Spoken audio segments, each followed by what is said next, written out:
جو اس کے بنانے والا ہے اس کی رحمت کا عالم کیا ہوگا؟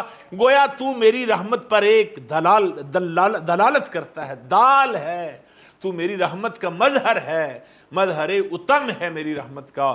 تجھے لوگ دیکھیں گے تو انہیں پتا چلے گا کہ اگر نبی اتنا رحیم و کریم ہے، یہ پتھر کھا کے بھی دعائیں دے رہا ہے، یہ اوجڑیاں اپنے اوپر پھینکوا کر بھی دعائیں دے رہا ہے، یہ طائف کے بازاروں میں مجروح اور زخمی ہو کر بھی دعائیں دے رہا ہے، ارے یہ کفار بد نہاد کی بدتمیزیوں کو برداشت کر کے بھی دعا دے رہا ہے۔ جب اس کی رحمت کا یہ عالم ہے تو جس نے اس کو بنایا ہے اس کے کرم کا عالم کیا ہوگا؟ اب رسول اللہ صلی اللہ علیہ وسلم اپنے دشمنوں کو معاف فرماتے ہیں، ان پہ رحم و کرم فرماتے ہیں، کافروں کے لیے چادریں بچھائی جا رہی ہیں، حاتم طائی کے بیٹے کی پیٹھ کے پیچھے تکیہ دست نبوت سے خود رکھا جا رہا ہے۔ قرآن کریم خود رسول اللہ صلی اللہ علیہ وسلم کو فرما رہا ہے۔ اللہ کریم نے ارشاد فرمایا کہ میرے سامنے قرآن کریم ہے، آپ سنیں گے تو قرآن کریم کے یہ 4 پارے میں سورہ آل عمران کی آیت مبارکہ 159 میں رب ذوالجلال فرما رہے ہیں فَبِمَا رَحْمَةٍ مِّنَ اللَّهِ لِنْتَ لَهُمْ۔ پیارے رسول صلی اللہ علیہ وسلم آپ اللہ کی رحمت سے ان کے لیے نرم دل ہو گئے ہیں۔ وَلَوْ كُنْتَ فَظًّا غَلِيظَ الْقَلْبِ، اور اگر آپ تند مزاج ہوتے اور اگر آپ سخت دل ہوتے، لَانْفَضُّوا مِنْ حَوْلِكَ، تو یہ لوگ یقیناً آپ کے آس پاس سے بکھر جاتے، یہ آپ کے پاس نہ ٹھہرتے، یہ لوگ منتشر ہو جاتے۔ اب آپ نے کیا کرنا ہے پیارے حبیب، میرے رسول آپ نے کیا کرنا ہے، اے میرے کریم نبی آپ اب کیا کریں گے؟ میرا حکم سنیے، یا اللہ فرما، رب ذوالجلال نے فرمایا فَاعْفُ عَنْهُمْ، آپ ان کو معاف فرما دیں۔ ارے رسول اللہ صلی اللہ علیہ وسلم تو پہلے ہی معاف فرمانے والے ہیں، آپ تو پہلے ہی درگزر فرمانے والے ہیں۔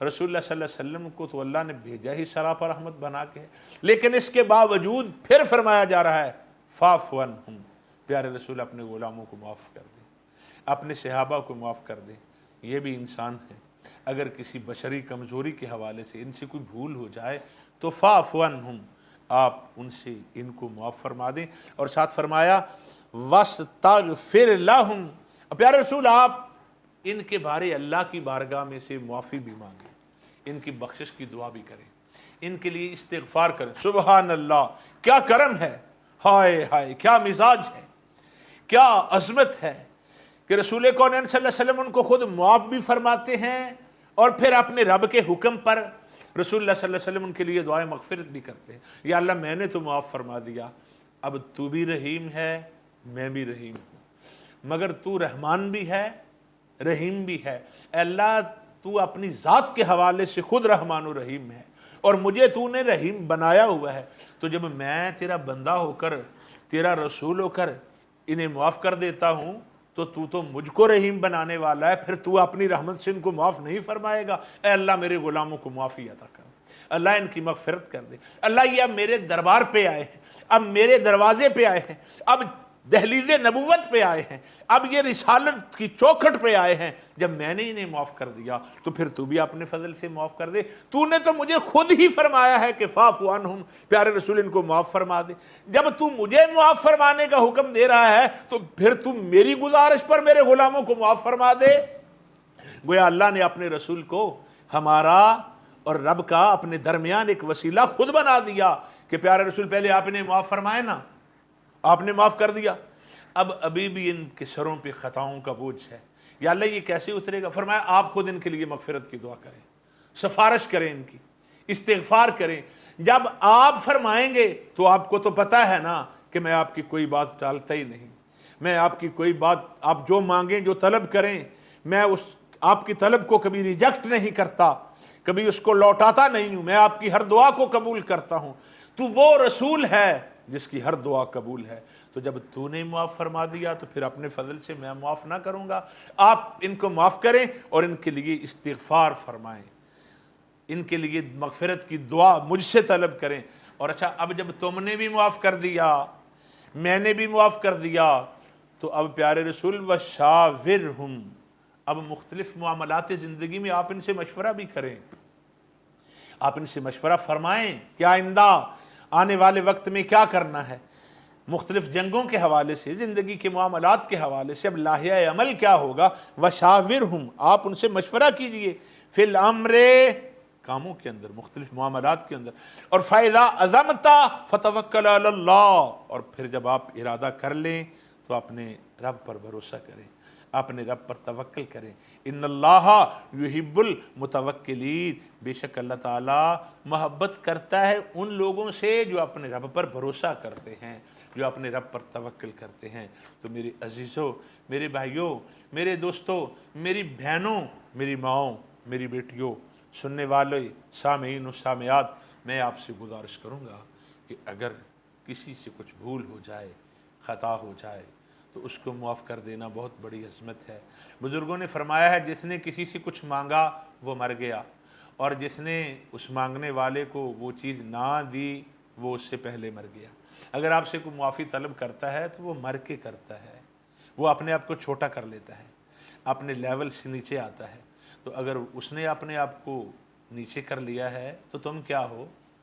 تمہارے ہاتھ سے بڑا بھی کسی کا ہاتھ ہے، تمہارے غصے سے بڑا بھی کسی کا غصہ ہے. اللہ ہر چیز پر قادر ہے. اگر تم اسے معاف نہیں کرو گے تو پھر ایک دن تم نے بھی اپنے رب سے معافی مانگنی ہے. جیسی کرنی ویسی بھرنی. نہیں یقین تو کر کے دیکھو، جینا بھی ہے، جنت بھی ہے، دوزخ بھی ہے. نہیں یقین تو مر کے دیکھو. یہ تو دنیا فانی ہے، چند روزہ ہے، عارضی زندگی ہے. دل کے دریا کو کسی روز اتر جانا ہے، اتنا بے سمت نہ چل، لوٹ کے گھر جانا ہے. ہر وقت ہنستے مسکراتے نہیں رہنا چاہیے. اپنے رب کی بارگاہ میں کبھی رو کے دعا بھی کرنی چاہیے. گناہوں اور خطاؤں کی معافی بھی مانگنی چاہیے. گزشتہ زندگی پر، گزشتہ غفلت کی زندگی پر نادم بھی ہونا چاہیے. اس لیے کہ اللہ عاجزوں کو پسند کرتا ہے. اللہ منکسر المزاج لوگوں کو پسند فرماتا ہے. یاد رکھیے تکبر اللہ کو پسند نہیں. کوئی آدمی تھا امیر آدمی، تو اس نے نا شیر کی کھال خرید لی، شیر کی لائن، اسد شیر، اس کی کھال خریدی اور وہ پہن کر بازار میں اکڑ کر چلنے لگا. کسی اللہ والے نے اسے دیکھا، فرمایا بیٹے ادھر آؤ، ادھر آؤ میرا بیٹا، میری بات سنو. ہاں جی بزرگوں کیا حکم ہے؟ فرمایا میرے بیٹے یہ جس کی کھال تھی اس پر نہیں رہی تو بھلا تجھ پہ کیسے رہے گی؟ ارے یہ تو کھال شیر کی تھی نا، اس سے اتر گئی، اس کی کھال کسی نے ادھیڑ دی تو تو نے بیگانی کھال پہنی ہے، تو نے تو خرید کے پہنی، یہ تیری نہیں ہے. اترانا، ایگزیجریشن سے بازا، غلو نہ کر، تعلی نہ بول، بڑائی بیان نہ کر، اترا نہیں، تکبر نہ کر، رونت کو چھوڑ دے. یہ جس کی تھی اس کے جسم پر نہیں رہی، بھلا تیرے جسم پر کیسی رہے گی؟ رسول کونین صلی اللہ علیہ وسلم کی غلاموں، یہ ہمارے لیے سبق ہے، یہ ہمارے لیے درس ہے کہ اللہ عاجزوں کو پسند کرتا ہے. نبی کونین صلی اللہ علیہ وسلم نے فرمایا انا سید ولد آدم ولا فخر، میں ساری اولاد آدم کا سردار ہوں لیکن فخر نہیں کرتا. نبی کونین صلی اللہ علیہ وسلم کبھی زمین پر روٹی کا ٹکڑا گر پڑتا تھا تو میری اور آپ کی اماں جان اور کل کائنات کے مسلمانوں کی اماں جان، محدثہ امت سیدہ ام المومنین عتیقہ بنت عتیق، صدیقہ بنت صدیق، محبوبہ محبوب خدا حضرت سیدہ عائشہ صدیقہ رضی اللہ تعالیٰ عنہ فرماتی ہیں کہ رسول کونین صلی اللہ علیہ وسلم اس روٹی کے ٹکڑے کو پکڑ کر پھونک مار کر اس کو کھا لیا کرتے تھے. تو سیدہ عائشہ صدیقہ رضی اللہ تعالیٰ عنہ نے عرض کرنا، اللہ کے رسول زمین پر گرا تھا، فرمایا عائشہ یہ اللہ کا رزق ہے، جب یہ ایک بار روٹ کر چلا جائے تو پھر دوبارہ نہیں آتا.